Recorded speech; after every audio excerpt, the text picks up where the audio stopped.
ہر ابتدا سے پہلے ہر انتہا کے بعد ذات نبی بلند ہے ذات خدا کے بعد. دنیا میں احترام کے قابل ہیں جتنے لوگ میں سب کو مانتا ہوں مگر مصطفیٰ کے بعد. سامعین محترم، کئی جمعوں سے نبی دو عالم سرور کائنات صلی اللہ علیہ وسلم کے اس عظیم معجزہ معراج کے بارے میں گفتگو چل رہی ہے.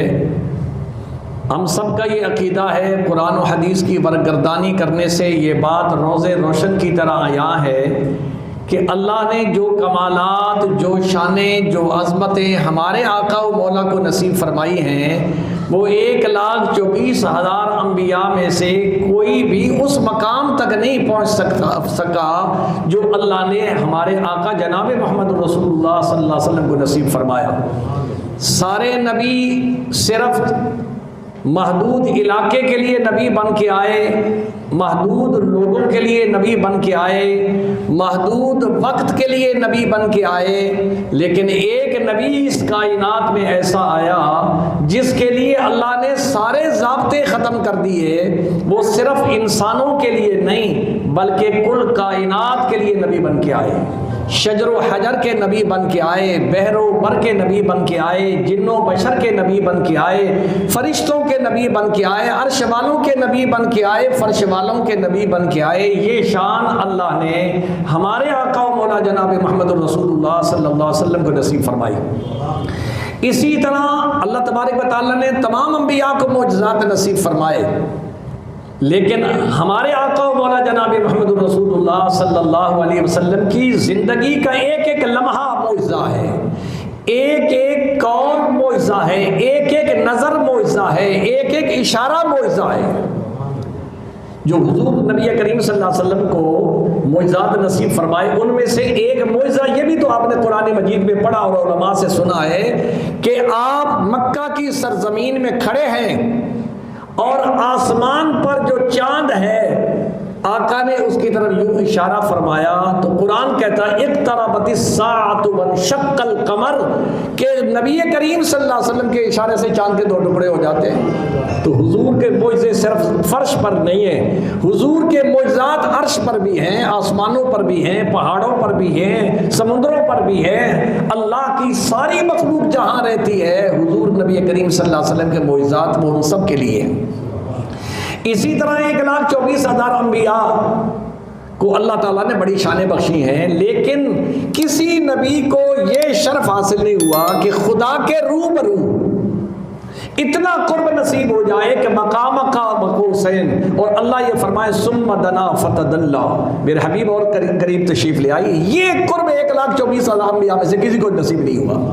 اسی لیے کسی نے فرمایا قرب موسیٰ اور ہے، قرب محمد اور ہے، قرب موسیٰ اور ہے، قرب محمد اور ہے، طور سینہ اور ہے، عرش معلا اور ہے.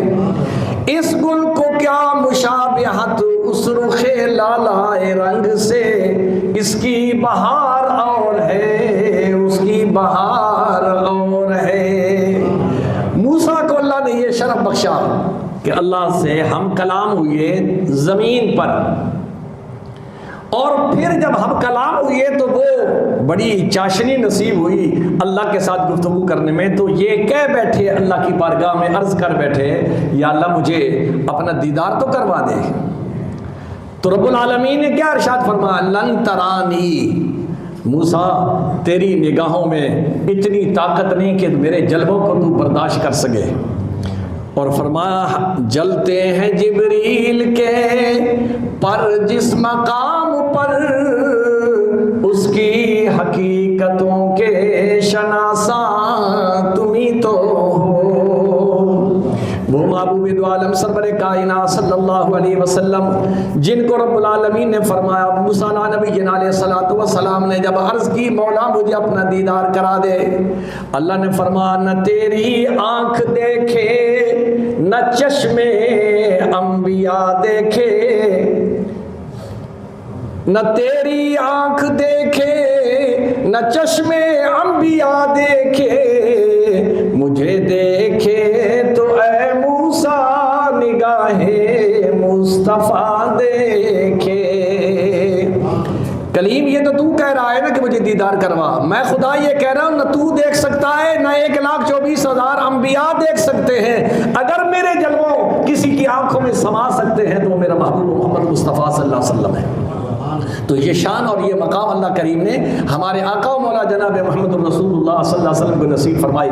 پھر اس معراج کی غرض و غایت کیا ہے؟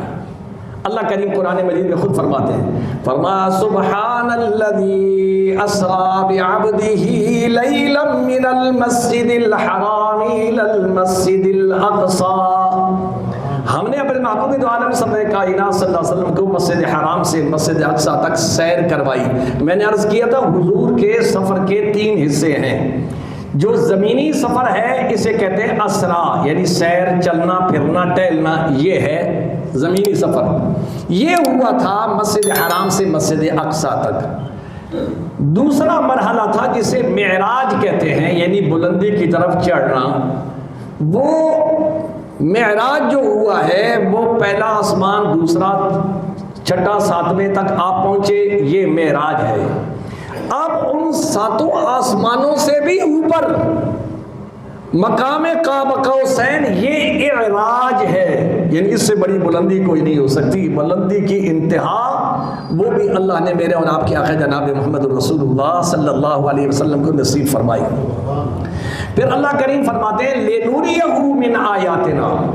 یہ سارے کا سفر میں نے اپنے محبوب کو اس لیے کروایا کہ تاکہ محبوب اپنی آنکھوں سے میری نشانیوں کو دیکھ جائے اور دنیا والوں کو بتائے جنت ایسی ہے، جہنم ایسی ہے، جنت میں ایسے لوگ جائیں گے، جہنم میں ان اعمال کی وجہ سے لوگ جائیں گے۔ تو محبوب اپنی آنکھوں دیکھا حال امت کو سمجھائے گا نا۔ تو آج تک کسی نبی نے یہ نہیں کہا میں دیکھ کے آیا ہوں یہ ہوگا، انہوں نے اپنی کتابوں میں جو پڑھا وہ امت تک پہنچایا۔ لیکن ایک شان مصطفیٰ جناب محمد رسول اللہ صلی اللہ علیہ وسلم کی ہے، جنہوں نے یہ نہیں کہا کہ جبریل نے مجھے کہا یہ ہوگا، بلکہ اللہ فرماتا ہے لِنُرِيَهُ مِنْ آیَاتِنَا۔ محبوب تو آ تو صحیح نا، میری نشانیاں دیکھ تو صحیح، میری جنت دیکھ، دوزخ دیکھ، میری نعمتوں کو دیکھ، جنت کے محلات کو دیکھ، جنت کی مٹی کو دیکھ، جنت کی خوشبوؤں کو دیکھ، جنت کے پھلوں کو دیکھ۔ یہ اگر اللہ تعالیٰ نے کسی کو نصیب فرمائے تو وہ میرے اور آپ کے آقا جناب محمد رسول اللہ صلی اللہ علیہ وسلم ہے۔ تو آج ہم اس پر گفتگو کریں گے لِنُرِيَهُ مِنْ آیَاتِنَا۔ اللہ فرماتے ہیں ہم نے اپنے محبوب کو اس لیے بلایا ہماری نشانیاں دیکھے۔ میرے اور آپ کے آقا جناب محمد رسول اللہ صلی اللہ علیہ وسلم تشریف لے گئے، اور آپ کو جب وزٹ کرایا جا رہا تھا اور حضور نبی کریم صلی اللہ علیہ وسلم نے دیکھا، میں نے ایک قوم کو دیکھا جن کے ناخن تانبے کے ہیں، اور وہ اپنے چہروں کو اور اپنے سینوں کو ان تانبے والے بڑے ہوئے ناخنوں سے چھیل رہے ہیں۔ عجیب کیفیت تھی۔ سرکار دو عالم سرور کائنات صلی اللہ علیہ وسلم نے جبریل سے پوچھا، جبریل یہ کیا ہے؟ یہ کون بد نصیب ہے، ایسی اس کو سزا مل رہی ہے جو دیکھی نہیں جاتی؟ تو جبریل امین نے عرض کی یا رسول اللہ صلی اللہ علیہ وسلم، یہ وہ لوگ ہیں جو کسی کی عزت پر حرف ڈالتے ہیں۔ بیٹھے بیٹھے جناب والا کسی کی بیٹی کو برا بھلا کہہ دیا، کسی کے بیٹے کو، کسی کے باپ کو، کسی کو کچھ، ایسے ہی تہمتیں باندھنے والے یہ لوگ ہیں جو غیبت کرتے ہیں۔ آج اللہ کریم نے ان کو یہ سزا دی ہے، اور قرآن مجید میں اس کا ذکر ہے۔ فرمایا وَلَا يَغْتَبْ بَعْضُكُمْ بَعْضًا، ایک دوسرے کی عزت پر، ایک دوسرے کے خلاف اس قسم کے پروگرام نہ بناؤ کہ اس کی عزت کے ساتھ تم کھلواڑ بنا دو۔ أَيُحِبُّ أَحَدُكُمْ أَن يَأْكُلَ لَحْمَ أَخِيهِ، اللہ کریم فرماتے ہیں کیا تم یہ پسند کرتے ہو کہ اپنے مرے ہوئے بھائی کا گوشت کھاؤ؟ ایک تو ویسے انسان کا گوشت، ایک مرے ہوئے کا گوشت۔ فرمایا یہ جو کسی کی عزت پر ڈاکہ ڈالتا ہے، اس کو برا بھلا کہتا ہے، اس کے پیٹھ پیچھے کہتا ہے، یہ غیبت اس کا کر رہا ہے، گویا کہ وہ اپنے مرے ہوئے بھائی کا گوشت کھا رہا ہے۔ تو پہلی چیز نبی کریم صلی اللہ علیہ وسلم نے ہمیں کیا بتائی کہ سفر معراج میں جو میں دیکھ کے منظر آیا وہ غیبت کرنے والے کا، کسی کی عزت پر ڈاکہ ڈالنے والے کا حشر یہ میں نے دیکھا ہے۔ اور آج ہم دیکھیں یہ ہمارے مزاج میں یہ بات پڑ گئی ہے، جہاں 2-4 آدمی بیٹھے ہوں گے جب تک گیلا نہ کریں روٹی نہیں ہضم ہوتی ہے، لیکن اس کا جرم کتنا ہے۔ ہمیں کیا کسی کے بارے میں گفتگو کرنے کا حق پہنچتا ہے کہ وہ ایسا ہے وہ ایسا ہے؟ ذرا اندر تو چھاتی مار کے دیکھو میں کیا ہوں، میرے شب و روز کیسے گزرتے ہیں، کیا میں نیک پاک ہوں کہ دوسروں کو میں برا بھلا کہہ رہا ہوں؟ تو غیبت نبی کریم صلی اللہ علیہ وسلم فرما الغیبت اشد من الزنا، غیبت کا گناہ زنا سے بھی زیادہ ہے، جسے ہم کوئی گناہ سمجھتے ہی نہیں ہیں۔ دوسرا نبی کریم صلی اللہ علیہ وسلم نے فرمایا میں راؤنڈ کر رہا ہوں، دیکھ رہا ہوں مناظر، تو میں نے مردوں اور عورتوں کو اس حالت میں دیکھا کہ ان کی کھالوں کو کینچیوں سے کاٹا جا رہا ہے، اور ان کے لباس اس قسم کے ہیں کہ ان کے لباس کے اندر سانپ نظر آ رہے ہیں، بچھو نظر آ رہے ہیں۔ جبریل امین سے میں نے پوچھا جبریل یہ کون بد نصیب ہیں جن کو اتنی سخت سزا مل رہی ہے؟ فرمایا یا رسول اللہ صلی اللہ علیہ وسلم یہ آپ کی امت کی وہ عورتیں جو بن سنور کر مردوں کو اپنی طرف مائل کرتی تھی، اور وہ مرد جو بن سنور کے بازاروں میں اس لیے جاتے تھے کہ میں ذرا خوبصورت لگوں اور لڑکیاں مجھے پسند کریں، تو یہ وہ مرد و عورت ہیں جو زنا کرتے تھے اور زنا کے کرانے کا ذریعہ بنتے تھے۔ آج اللہ کریم ان کو یہ سزا دے رہے ہیں۔ اور پھر سرکار دو عالم سرور کائنات صلی اللہ علیہ وسلم نے فرمایا ان کی بدبو پورے جہنم میں اس طرح پھیلی ہوئی ہے کہ جہنمیوں کو جہنم کی سزا تو ایک الگ وہ سزا مل رہی ہے، ان کی بدبو سے بھی وہ تنگ ہے کہ کیسی بدبو ہے۔ اتنا برا کام ہے زنا کرنا، کسی کے ساتھ اس قسم کی فحش باتیں کرنا۔ اللہ کریم نے قرآن مجید میں فرمایا وَلَا تَقْرَبُوا الزِّنَا إِنَّهُ كَانَ فَاحِشًا، لوگوں زنا کے قریب نہ جاؤ۔ قریب سے مراد کیا ہے؟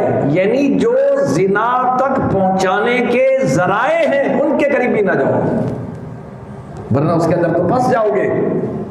یہ کون ارشاد فرما رہے ہیں؟ یہ میرے اور آپ کے آقا جناب محمد رسول اللہ صلی اللہ علیہ وسلم ارشاد فرمائے۔ پھر نبی کریم صلی اللہ علیہ وسلم آگے تشریف لے جا رہے ہیں تو آپ نے دیکھا کہ کچھ لوگ ہیں جن کے پیٹ اتنے بڑے ہیں جس طرح مکان ہوتا ہے، کمرہ ہوتا ہے، اتنا بڑا پیٹ۔ آج آپ دیکھیں اب دنیا میں جو 5-6 فٹ کا انسان ہے اس کا پیٹ بڑا ہوا نا تو کتنا برا لگتا ہے، کبھی دائیں طرف جا رہا ہے کبھی بائیں طرف جا رہا ہے، اس بیچارے کا وجود اس کے سب کا ہوا ہے۔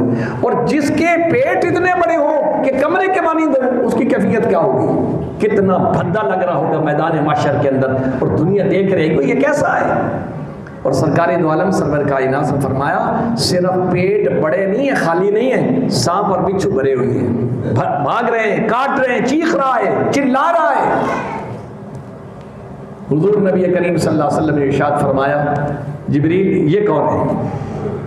یہ لنوریہ من آیاتنا، جبریل حضور کا نوکر ساتھ ہے، وزٹ کرا رہا ہے، اور حضور وزٹ فرما رہے ہیں لنوریہ من آیاتنا، محبوب اپنی آنکھوں سے دیکھ جا اور امت کو جا کے سمجھا، میں نہیں چاہتا کہ تیری امت عذاب میں مبتلا ہو، لیکن اگر وہ ایسے کرتوت کریں گے اس کی یہ سزائیں ہوں گی۔ تو جبریل امین نے کیا عرض کی؟ یا رسول اللہ صلی اللہ علیہ وسلم یہ آپ کی امت کے سود خور ہیں، سودی کاروبار کرنے والے ہیں۔ آج جس طرح ہم باقی گناہوں کو گناہ نہیں سمجھتے اور ہلکا سمجھتے ہیں، اسی طرح ہم نے سود، اور بڑے بڑے لوگ ہر سال حج پہ بھی جاتے ہیں، سودی کاروبار نہیں چھوڑتے۔ تو ظالموں تمہاری حج اور نمازیں کس فائدے کی جب اللہ کریم نے قرآن مجید میں کیا فرمایا؟ فرمایا یا ایھا الذین آمنوا اتقوا اللہ وذروا ما بقی من الربا ان کنتم مؤمنین۔ اللہ کریم ارشاد فرماتا ہے ایمان والو اللہ سے ڈرو، وَذَرُوا مَا بَقِيَ مِنَ الرِّبَا، چھوڑ دو سودی کاروبار کو۔ مسئلے کا علم نہیں تھا، لا علمی کی وجہ سے کیا ہے، زندگی ہے وہ سکرات لگنے سے پہلے جو بھی رب سے صلح کرنا چاہے اللہ کریم فرماتے ہیں میں صلح کرنے کے لیے تیار ہوں۔ کتنا کریم رب ہے جو اپنی شان کو بیان کرتا ہے۔ یا ایھا الانسان ما غرک بربک الکریم، اللہ کریم ارشاد فرماتے ہیں اے میرے بندے تجھے کس نے دھوکے میں ڈالا ہے کہ رب گناہگار کی نہیں سنتا؟ اللہ کریم فرماتے ہیں بربک الکریم، تیرا رب تو بڑا کریم ہے، بڑا مہربان ہے، اس کے دروازے کی طرف چل کے دیکھ تو صحیح۔ اللہ فرماتے ہیں میری رحمت تیرے استقبال کے لیے چوراہے پہ پہلے آئی کھڑی ہوگی کہ میرا گناہگار بندہ مجھ سے صلح کرنے کے لیے آ رہا ہے، وہ ایسا کریم ہے۔ تو میں عرض یہ کر رہا تھا نبی کریم صلی اللہ علیہ وسلم نے کیا فرمایا، سودی کاروبار کرنے والے کا میدان محشر میں عجیب منظر ہوگا، سارے لوگ گھن کر رہے ہوں گے کہ اس سے گندا اور اس سے برا جو بھیانک منظر ہے اور کسی کا نہیں ہے جو سودی کاروبار کرنے والے کا ہے۔ اور پھر آگے فرمایا ایھا الذین آمنوا لا تأکلوا الربا، اے انسان سود کا پیسہ نہ کھاؤ۔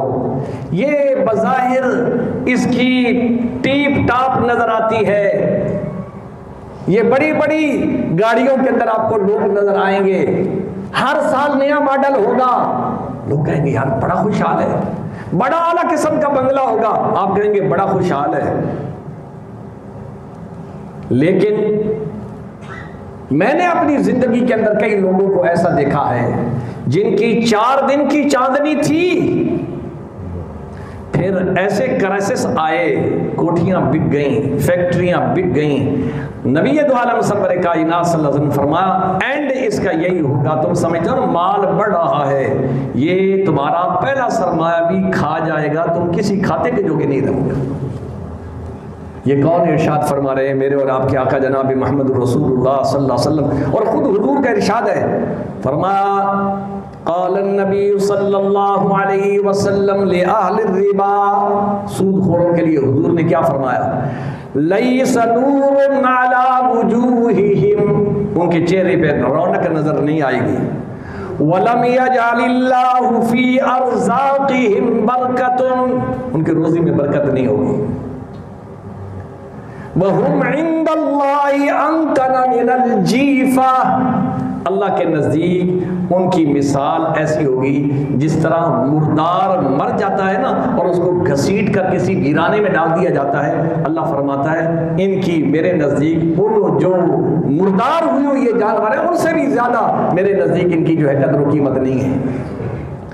وَلَيْسَ فِي النَّارِ أَشَدُّ عَذَابًا مِنْ أَهْلِ الرِّبَا، اور نبی کریم صلی اللہ علیہ وسلم نے فرمایا قیامت کے دن سود خور سے زیادہ کسی کو سزا نہیں ملے گی جو سزا اس کے لیے رب العالمین ارشاد فرماتے ہیں۔ اور اندازہ فرمائیے اللہ کا ذرا لب و لہجہ دیکھیے، زنا ہے، چوری ہے، ڈکیٹی ہے، باقی گناہ ہیں، اللہ نے کبھی بھی اتنا سخت لہجہ اختیار نہیں فرمایا جتنا سودی کاروبار کے لیے اللہ نے سخت لہجہ اختیار فرمایا۔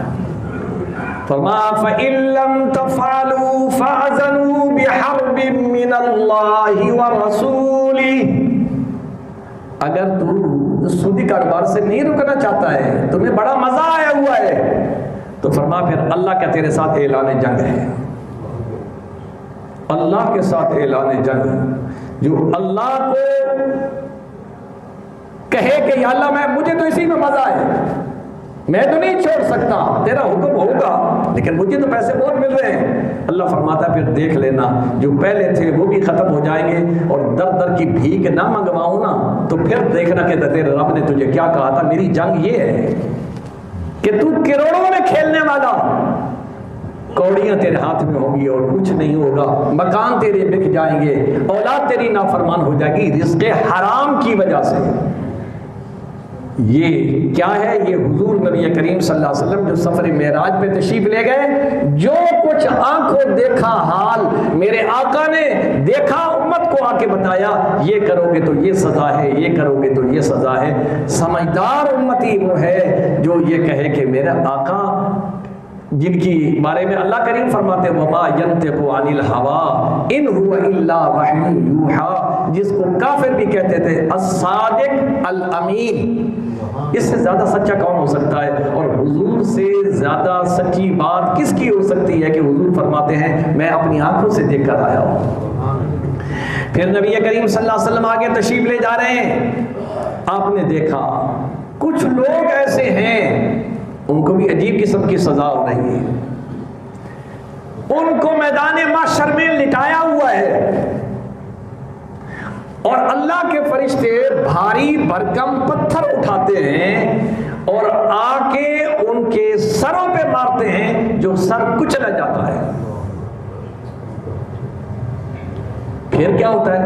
بس وہ ایک دفعہ کچلا جائے گا، پھر وہ پتھر لے کے آئیں گے، سر پھر ٹھیک ہو جائے گا اور پھر اسے کچل دیا جائے گا۔ فرمایا یہ کون بد نصیب ہے جس کو اتنی بڑی سزا مل رہی ہے؟ فرمایا یہ بے نمازی ہے، بے نمازی کو سزا، سر کچلا جا رہا ہے۔ اور دیکھیے تمام نمازیں زمین پر فرض ہوئی، روزہ زمین پر حکم آیا، زکوٰۃ کا حکم زمین پر آیا، حج کا حکم زمین پر آیا، نماز کی باری آئی تو اللہ نے اپنے محبوب کو کہاں تک پہنچایا، اور وہاں بلا کے دینے والا خدا ہے، لانے والا مصطفیٰ ہے، جو اللہ اور اس کے رسول کے تحفے کو پس پش ڈالے۔ اس جیسا بد نصیب کوئی ہوگا، نمک حرام کوئی ہوگا جسے رب العالمین اپنے محبوب کو کہیں کہ محبوب یہ تیری امت کے لیے میں نماز کا تحفہ دے رہا ہوں۔ آج نماز ہو رہی ہوتی ہے، آدمی کو فکر ہی نہیں ہے نماز پڑھنے کی، وہ اپنی دکاندار ہے، دکان میں بیٹھا ہے، آفس والا ہے، آفس میں بیٹھا ہے۔ اور دنیا کا ہمارا نظام ایسا ہے کہ ہر چھوٹے سے ایک اوپر بڑا ہوتا ہے، اس سے اوپر اور بڑا ہوتا ہے۔ افسران کو آپ دیکھ لیں، ان کے عہدے دیکھ لیں، اگر وہ گھنٹی دیں تو کیسے ہانکتا ہوا بندہ بھاگتے جاتا ہے، جی سر جی سر۔ بے شرم انسان جو تیرا جیسا ہے، جس کا پتہ بھی نہیں ہے کہ وہ صبح زندہ ہوگا یا نہیں ہوگا، اس کے سامنے تو جی سر کہہ رہا ہے، اور رب العالمین کہتا ہے حی علی الصلاح حی علی الفلاح، اور تیرے اوپر جھوم ہی نہیں رینگتی ہے کہ میرا اللہ مجھے بلا رہا ہے۔ اللہ کریم نے قرآن مجید میں فرمایا فویل للمصلین الذین هم عن صلاتهم ساہون، ہلاکت ہے ان لوگوں کے لیے جو نماز میں سستی کرتے ہیں، یہ نہیں پڑھتے نہیں ہیں۔ اب اس سے آپ اندازہ لگائیں قرآن کا یہ انداز سمجھانے کا، دیکھیے کہ ایک ہے سر سے نماز نہ پڑھنا، ایک آدمی نماز پڑھتا ہے لیکن نماز ٹال مٹول کر کے پڑھتا ہے، وقت بے وقت پڑھتا ہے۔ بھائی میں 2 نمازیں اکٹھی پڑھ لیتا ہوں جی، کیونکہ دکان میں بڑا مصروف ہوتا ہوں، ظہر اثر اکٹھی پڑھ لی، گھر جا کے مغرب عشاء اکٹھی پڑھ لی، اس طرح کر لیا۔ یہ بڑا احسان جتلا رہا ہے کہ جی میں نماز پڑھتا ہوں جی۔ اللہ فرماتا ہے ایسی نمازوں کو میں تمہارے منہ پر مار دوں گا، مجھے تمہاری نمازوں کی ضرورت ہے۔ أَلَمْ تَرَ أَنَّ اللَّهَ يُسَبِّحُ لَهُ مَنْ فِي السَّمَاوَاتِ وَالْأَرْضِ، زمین و آسمان کے اندر جتنی بھی مخلوق ہے، اللہ کریم فرماتے ہیں تیرے بغیر ساری مخلوق ہر وقت مجھے یاد کرتی ہے۔ غافل ہے تو ہے انسان، تو غافل ہے جس کو میں نے اشرف المخلوقات بنایا ہے، جس کی عظمت کے لیے رب العالمین 4 قسمیں اٹھاتے ہیں، والتین والزیتون وطور سینین وہذا البلد الامین، 4 قسمیں اللہ نے اٹھائی ہیں، کس لیے؟ لقد خلقنا الانسان فی احسن تقویم۔ اللہ فرماتا ہے ساری کائنات کی مخلوق پر میں نے حکمرانی انسان کو عطا فرمائی ہے۔ آپ ذرا دیکھیں تو صحیح، دیہات کے اندر جا کے منظر دیکھیں تو صحیح، شہروں میں تو منظر نہیں نظر آتے۔ 100 بھینسیں ایک بچہ ہے یا ایک آدمی ہے وہ لے کے جا رہا ہے، وہ جس طرف ان کو آرڈر دیتا ہے ادھر مڑنے کا تو ادھر مڑ جاتی ہیں، ادھر مڑنے کا تو ادھر مڑ جاتی ہیں. لیکن اللہ کریم فرماتے ہیں میں نے حکمران انسان کو تمام مخلوقات پر بنایا ہے، اور اتنی شانیں دینے کے بعد اللہ کریم فرماتے ہیں اے انسان تو ذرا سوچ کہ تو رب کا بن کے زندگی گزار رہا ہے یا رب کا باغی بن کے زندگی گزار رہا ہے. حالانکہ ایک بیل ایک بھینس بگڑ جائے پوری بستی کو آگے لگا لے، اتنی طاقت ہے. کس نے اس کو کہا ہے کہ انسان کے سامنے تم نے سر جھکا کے چلنا ہے، اکڑ کے نہیں چلنا ہے؟ تو انسان تمہارے اوپر حکمران ہے. چاند سورج اور ستارے ہیں ضیا کے واسطے، سرسبز کھیتیاں ہیں تیری غذا کے واسطے، جانور پیدا کیے تیری غذا کے واسطے، سارا جہاں تیرے لیے ہے پر تو ہے خدا کے واسطے. وَسَخَّرَ لَكُم مَّا فِي السَّمَاوَاتِ وَمَا فِي الْأَرْضِ جَمِيعًا. اسی کا ترجمہ علامہ اقبال رحمۃ اللہ تعالیٰ فرماتے ہیں کہ محمد سے وفاتون ہے تو ہم تیرے ہیں، یہ جہاں چیز ہے کیا لوح و قلم تیرے. جب انسان صحیح مسلمان تھا، مسلمان کی تاریخ یہ بتاتی ہے کہ ایک پھٹے پرانے کپڑے پہننے والا جرنیل وہ جنگل میں رہنے والے درندوں کو خطاب کر رہا ہے. ایک وقت تیرا وہ تھا اور ایک وقت تیرا آج ہے، ذرا دیکھ تو صحیح کتنا فرق پڑ گیا ہے. وہ جنگل میں قریب کھڑے ہو کے کہتا ہے یا ایھا السباع والکلاب، اے جنگل کے درندوں، اے جنگل کے پھاڑنے چیرنے والے درندوں پرندوں، اپنا تعارف کروانے لگا. ہم انسان تو انسان کو تعارف کرواتا ہے نا کہ جناب میں فلاں ہوں، فلاں کی طرف سے آیا ہوں، آپ سے ملنے کے لیے آیا ہوں. لیکن وہ صحابی رسول اپنا تعارف کیا کراتا ہے؟ نحن اصحاب رسول اللہ صلی اللہ علیہ وسلم. اے جنگل کے درندوں، مجھے کوئی پاگل اور دیوانہ نہ سمجھنا. میں کون ہوں؟ میری نسبت کو دیکھو. اصحاب رسول اللہ، میں حضور کا غلام ہوں، میں حضور کا نوکر ہوں. جی فرمائیے کیا حکم ہے؟ اخرجوا من ھذا البر، جنگل خالی کر دو. ہمیں فوجی چھاونی کے لیے جنگل چاہیے. تاریخ یہ بتاتی ہے اس مرد قلندر کی زبان سے نکلا ہوا جملہ، دن نہیں گزرے کہ دن انتظار کروائے ہوں، یہ شام کو ہم خالی کریں گے. جیسے وہ خاموش ہوا، سانپ اپنے بچوں کو لے کے جا رہا ہے، بھیڑی اپنے بچوں کو لے کے جا رہا ہے، شیر اپنے بچوں کو لے، آنن فانن جنگل خالی ہو جاتا ہے. مسلمان تیری یہ تاریخ تھی. اور آج تو اپنے گھر میں اولاد تیری بات نہیں مانتی ہے، بیوی تیری بات نہیں مانتی ہے، معاشرے میں تو گرا ہوا ہے. کیوں ذلیل ہوا ہے؟ جب میں کہتا ہوں کہ یا اللہ میرا حال دیکھ، حکم ہوتا ہے کہ پہلے اپنا نامہ اعمال دیکھ. مجھے تو کہتا ہے یا اللہ میرے حال پہ رحم کر. کبھی تو نے اپنے اوپر خود بھی رحم کیا ہے؟ جس رب نے تجھے ماں کے پیٹ سے لے کر قبر کے پیٹ تک تیری ساری ڈیمانڈوں کو پورا کیا، عزتیں دیں، شانیں دیں، وہ رب کہتا ہے حی علی الصلاح حی علی الفلاح، تو منہ اٹھائے ہوئے چلا جاتا ہے. کیا رب کو تیری نمازوں کی ضرورت ہے؟ ایک اللہ والے بیت اللہ میں گئے اور رش ہوتا ہے بیت اللہ میں. عرض کرنے لگے یا اللہ میرا جی چاہتا ہے کوئی ایسا دن مجھے نصیب فرما، میں اکیلا تیرے گھر کا طواف کروں، کوئی نہ ہو. جی بھر بھر کے تجھے میں بغل گیر ہوں، ملوں، تیرے قدموں کو چوموں، تیرے ہاتھوں کو چوموں. جب محبت میں گفتگو کرتا ہوں. ایک دن سخت بارش ہوئی، اتنی سخت بارش کہ باہر بندہ نکل نہیں سکتا.